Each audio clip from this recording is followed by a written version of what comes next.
So I was actually speaking about the struggle of living in the past, where you're it's like you're dwelling on your mistakes, all the mistakes that you've made. Even if you've made progress, even if you've been growing as a person, you still kind of have this tendency to dwell on the past, that my low battery thing popped up and kind of ruined my video here. But you just have this tendency to look at your past mistakes and you kind of feel bad about yourself, even though you keep reminding yourself that you're literally not in that situation anymore. It's literally over. You're okay. You're safe. You're fine now. And I think it's what it is, because I go through this a lot myself. I think what it really is some type of trauma or PTSD, something that's just, it's like this recurring thing where if you hear any type of word or association, or you get brought back into this toxic cycle, and it's a bunch of unwanted thoughts that you, it's almost as if like you've been through a breakup, or you had some negative situation happen, any traumatic situation, and it's almost like you're stuck in that loop. And I found a very great way, a very great way to kind of ease those thoughts and that negativity that is surfacing in your mind, because whatever situation happened, it is embedded into your subconscious mind. So about a few years ago, just like an example, I was in a car wreck. I think somebody had rear-ended me or something like that. So then I was driving the rental car, and I kid you not, for the next few months, I was constantly looking at my rear view mirror, like, okay, is this person up on my bumper, or are they, because they need to back up, they need to get a little bit further behind me or something like that. So for a few months, I was really just skeptical. I also had this wreck where like a big old 18 wheeler literally just tried to change lanes on me. I was on the freeway, and I think it's crazy because like probably like a year after that, I was so paranoid about these 18 wheelers getting over, trying to merge into my lane. And I never thought about that traumatic experience, and that I like every time I was in the situation, or just on the road beside them, I felt like I was nervous, like I was about to get back into the situation. And it's the exact same thing when you go through this, and you go through a breakup, or you have an argument with someone, and you keep replaying that situation over and over again in your head. And I've had that happen to me, where I have an argument, or an altercation with somebody. It's just playing over and over again. I've been dealing with that for the longest. But it wasn't until I went through this breakup, this toxic breakup. I was in this relationship that just, it didn't work out for whatever reason. It just didn't work out. And while I was in that relationship, I wasn't really the man that I am now. I've grown so much after I got out of that relationship. No offense to you. No offense, but I've grown a lot. I've grown into a more confident, a more stronger man. And I picked up a lot of helpful habits that really helped me ease down on this PTSD. Because as soon as I got out of the breakup, I was working at this job. And while I was at the job, I just kept the PTSD, like the events of the breakup, and like everything that happened, all the arguments and all that stuff. It just kept it was boom. It's just bombarding me for the whole time, a whole shift. And I was meditating. I was reading, I was praying, I was trying, I felt like I was trying everything. I was going to the gym, but while I was working, or my mind was technically in idle mode, which I was delivering packages and I have music playing, but it's like my mind just wouldn't quiet down. So I found something that really helps. I'm sorry if I wasted 5 minutes talking about my story and everything, but I feel like the backstory is important. So let me just cut to the chase and tell you what you really want to hear. Journal. So what I started doing, I started journaling. I basically just journal all of my thoughts. I just write everything down. You can write as many pages as you need. The more, the better. So usually I'll write like a page a day, but I'm going to start writing 2, 3, 4 every couple of days, because that journaling, it really, I think what it does is it helps you process your thoughts and process your emotions. So if you're having trouble with like any PTSD or living in the past or anything like that, I think journaling is a very great outlet. So what you do, you just write down what your thoughts. At first, it's gonna look very structured, and it, like, it makes sense and everything. And then once you get deep, like really deep into thought, you're gonna realize how silly it is. You're gonna write about one thing and you're gonna ask yourself this and that, and you're gonna keep going back and forth from thing to thing, and it's just gonna get kind of what's going on here. And after you do it, like usually after I finish journaling, I journal all this stuff about just everything on my mind. First, I'll start off with this situation, the traumatic thing that I'm going through, so like the breakup or something like that, maybe. And then after that, it's like my mind drifts to something else that my mind just drifts or whatever. I can't really stay on that topic. So it helps you process those thoughts. And after I finish journaling, I have this sense of clarity. My mind feel like a sense of presence and clarity, because I've gotten out all that filth and toxicity out of my mind and everything, caused by just certain things, external things going on. And the quality of your life just is so much better when you're not, like, when your mind isn't constantly bombarding you with thoughts and pressure about the past, and I want this in the future, and I want to do this, I want to do that. You just get to live in the present moment, and you go like, wow, I it's been so long since I've noticed the air. I've noticed that little smell, that those birds chirping. Like, you just notice things that you never really notice because you're always in your head and you're not present. Meditation helps you become more present. I recommend that you meditate out in nature. Hey, it's great. Meditating out in nature is great. Going for walks and stuff like that. Don't underestimate these things. They really help you. You could also go talk to a therapist if it's really bad. If the journaling doesn't help, you can go talk to a therapist. But if you don't really have the money for therapy and stuff like that, then this journaling. So what just write down complete sentences, have it kind of make it structured, but don't just write whatever you think, like whatever's coming out of your mind. Don't judge what you're writing. Don't judge it at all. Just write it just as is.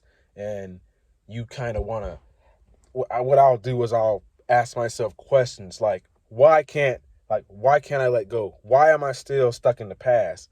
And then I'll have things that come up, certain things. Oh, well, I have that. And the deeper you go, you're going to figure it out. You're going to figure out why you can't get whatever this is out of your subconscious mind. And I'm going to make future videos on the subconscious mind. But usually when you have something that, like, your conscious mind, it's like, okay, I'm done. I don't care about it anymore. I'm in the present. But your subconscious mind is the one that's still dwelling on the past. So it's usually your subconscious mind. You usually have something embedded in your subconscious mind. So then you have to find a way to basically free it from your subconscious mind so that you can live a better quality life. Because trust me, living in the past and highly anticipating the future, excuse me, is if it really brings down the quality of your life, and it makes your life just suck in a way. And I also feel like you're not as productive when you are, constantly fighting these demons. You can't really be social and make new friends. These are the things that's gonna, like, making new friends and just blossoming and having new relationships and people around you and stuff. When you can't really do that or have that quality of doing, like, those are the things that help you really feel better and move on. Because at the end of the day, we are social creatures. We crave socialization at the end of the day. So you have to journal about it. You really have to get close to that trauma. Don't put yourself through the trauma again. Like, no. Please don't do that. But you got to get close to that trauma and really investigate it.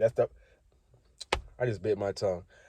That's the problem with a lot of the times we often will try to run from the trauma or try to forget about it.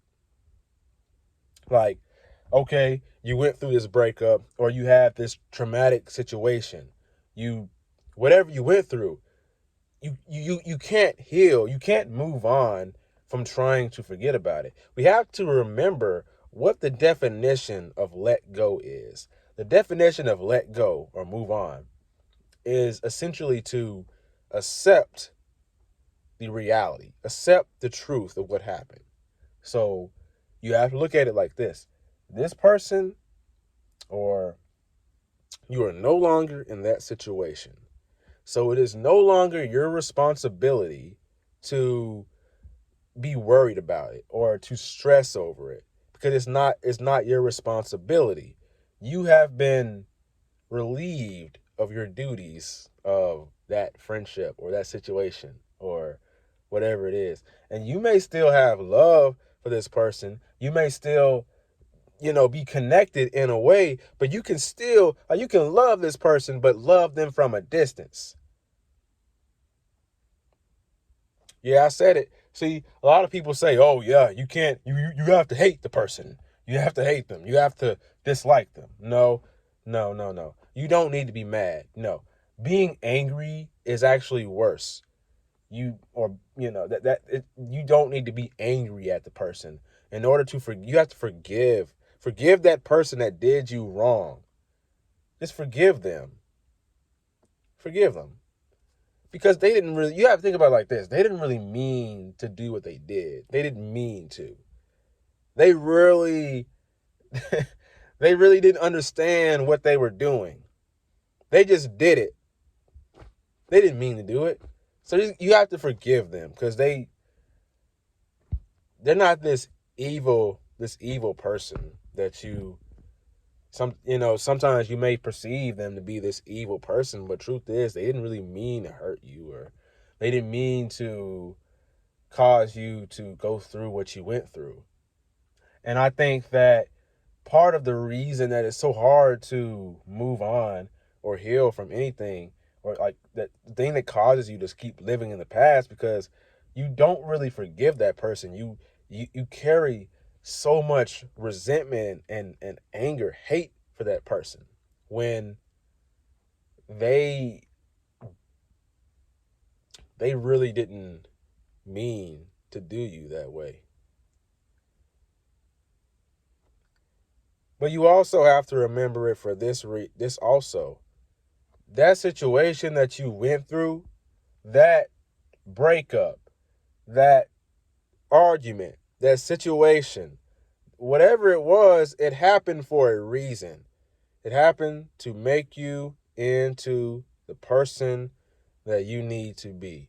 You possibly weren't that close to God. I do know when I was in it, when I was in this relationship, and I can look back on it now and say, oh yeah, it hurts, and I'm hurt. It really hurts. It feels so bad. But I always try to look at it, the positive side of it, because if that relationship, if I was still in the relationship today, number one, that relationship would have crumbled and burned to the ground. I'm just saying it like I'm just saying it like it is, because I probably wouldn't have changed as a person. I would have never started a YouTube channel. I would have never started praying. I would have never started meditating. I would have never matured as a person and started to grow as a man. That stuff would have never happened. I would have been the same person trying to work a regular 9 to 5 job, and that basically would have been it.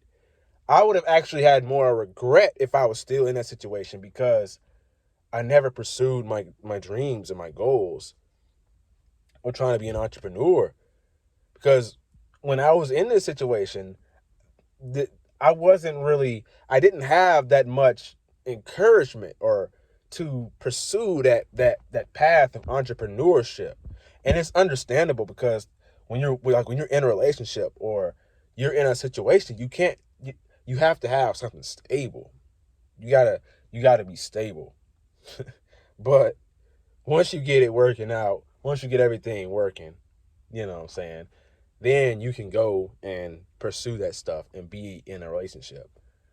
But I wouldn't have learned all the things that I learned about myself if it hadn't have been for this breakup. So you have to see it as a blessing in disguise. You may wake up every single morning and feel terrible, but when you wake up, you got to tell yourself, this happened for a reason, to make me into the stronger man that I am today. I am confident, I am strong, I am attractive, I am desirable, I am wealthy, and I will allow divine order to take charge of my life. Happiness.